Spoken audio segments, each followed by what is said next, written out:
स्वागतम समस्त को मोर अभिवादन। बंधुगण आमे आज मकर राशि उपरे आलोचना करने पूर्वर मुझे मन पकई दूची खूब निकट में 14 तारीख देवगुरु बृहस्पति वृष राशि मिथुन को अभिगमन कर अगस्ट 10 तारीख ठारू भूल कहली एप्रिल 10 तारीख ठारू बोध हुए मु प्रति राशिर प्रति नक्षत्र उपरे आपण शुणाई जे क्यों नक्षत्र क्यों राशिर क्यों नक्षत्र बृहस्पति करुणा केते परिमाण में पाइबे। तेणु यदि आग्रह थाए श्रद्धा थाए ताहले दिहाते पछक जाई आपणकर राशि नक्षत्र को अध्ययन कले केतु चलन रे कौन फल पाइबे, राहु चलन रे कौन फल पाइबे, गुरु चलन रे कौन फल पाइबे, शनि चलन रे कौन फल पाइबे ताहा जानी पारिबे। एप्रिल 10 रु कहे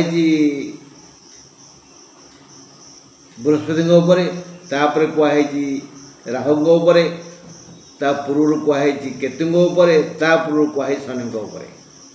तेणु दी हाथे पछक जाई यदि अनुसंधान करेंगे ताहले जानीपर बुझीपर और अनुभव करें। आज आम मे 14 रु जून 14 जाए ए मासरे मकर राशि भाई बंधु कुटुंब की प्रकार सुख बा दुख को स्वागत करेंगे से विषय एक आलोचना करवा।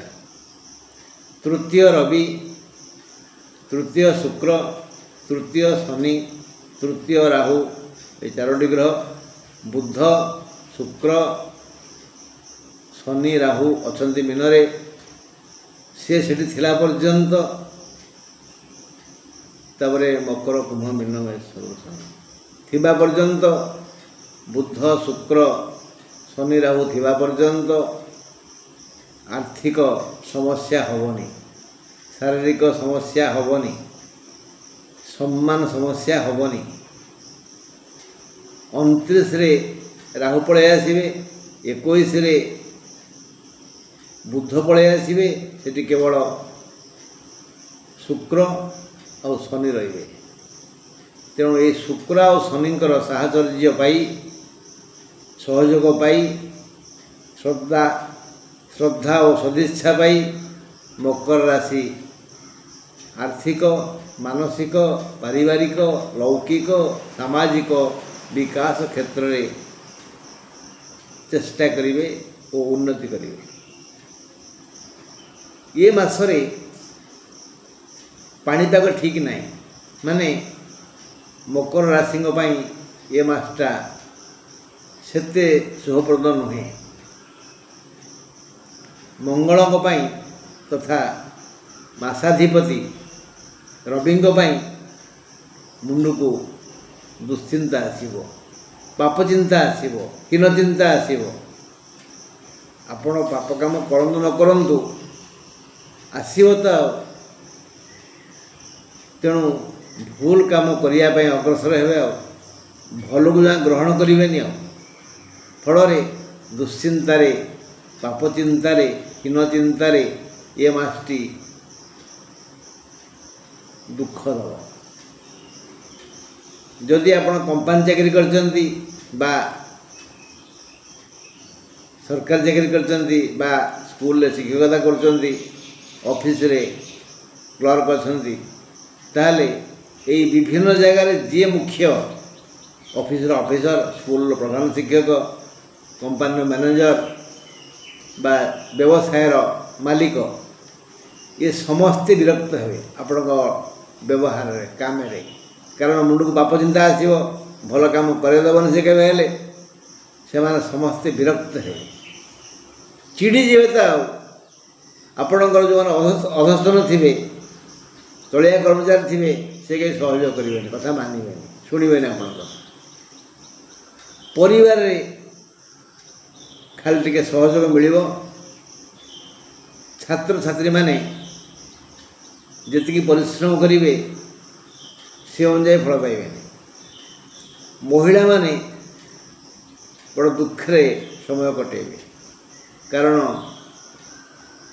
ସେମାନଙ୍କୁ ମହିଳାମାନଙ୍କୁ କୌଣସି ଗ୍ରହ ସହଯୋଗ କରିବେନି। ଏ ମାସଟା ଏଇ ମକର ରାଶିଆଙ୍କୁ ଅଧିକ ଦୁଃଖ ଦେବ, ଆଉ ଯେଉଁ ସୁଖ ଦେବ ତା ନଗଣ୍ୟ। ଆସନ୍ତୁ ଟିକେ ପଠନ କରିଦେବା। କେଉଁଠି କ'ଣ ଛାଡ଼ି ଦିଆଗଲା କି? ଏ ମାସରେ ମକର ରାଶିର ଲୋକେ ଅନୁଚିତ କର୍ମ କରି ଖୁସି ହେବେ। କିଏ ଭଲ କାମ କରି ଖୁସି ହୁଅନ୍ତି, ଯେତେ ଭୁଲ କାମ ଆଜି ସେଇ ଚିନ୍ତା ଆସିବ ମକର ରାଶିଆଙ୍କ ମୁଣ୍ଡକୁ। ଅନୁଚିତ କର୍ମ, ସମାଜ ବିରୋଧୀ କର୍ମ, ପରିବାର ବିରୋଧୀ କର୍ମ କରି ସେ ଖୁସି ହେବେ। ଅଷ୍ଟମ ମଙ୍ଗଳ ମୁଣ୍ଡକୁ ପାପ ବୁଦ୍ଧି ଦେବେ। ପଞ୍ଚମ ରବି, ସପ୍ତମ ମଙ୍ଗଳ ଓ ନବମ କେତୁ ତୃତୀୟ ବୁଦ୍ଧଙ୍କ ପାଇଁ ଅଭାବ ଗୋଡ଼େଇବ। ବୃଥା ବ୍ୟୟ ହୋଇ ଚିନ୍ତା ବଢ଼ିଯିବ। ଅଷ୍ଟମ କେତୁ, ଷଷ୍ଠ ଗୁରୁଙ୍କ ଯୋଗୁଁ ରୋଗ ପାଖ ଛାଡ଼ିବନି। ତୃତୀୟ ଶୁକ୍ର, ତୃତୀୟ ଶନି, ତୃତୀୟ ରାହୁ ଆର୍ଥିକ ମାନଦଣ୍ଡକୁ ସୁଦୃଢ଼ କରିବେ।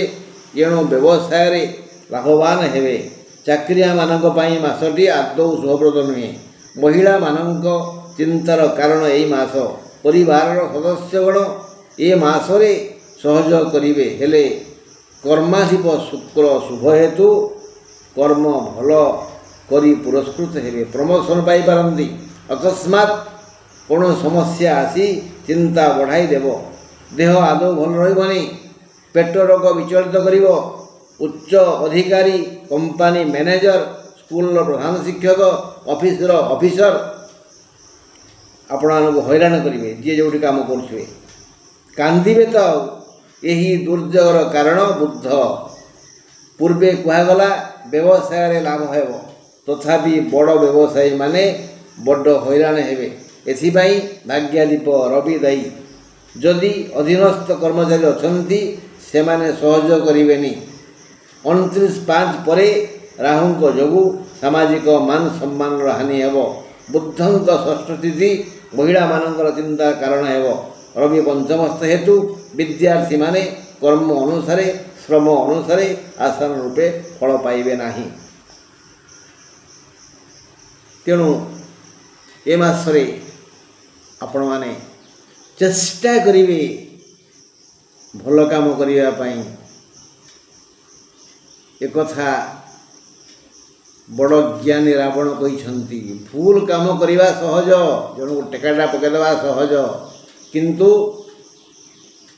ଜଣକ ପାଦ ତଳୁ ଟେକା କାଢ଼ିବା, କଣ୍ଟା କାଢ଼ିବା ଭାରି କଷ୍ଟ।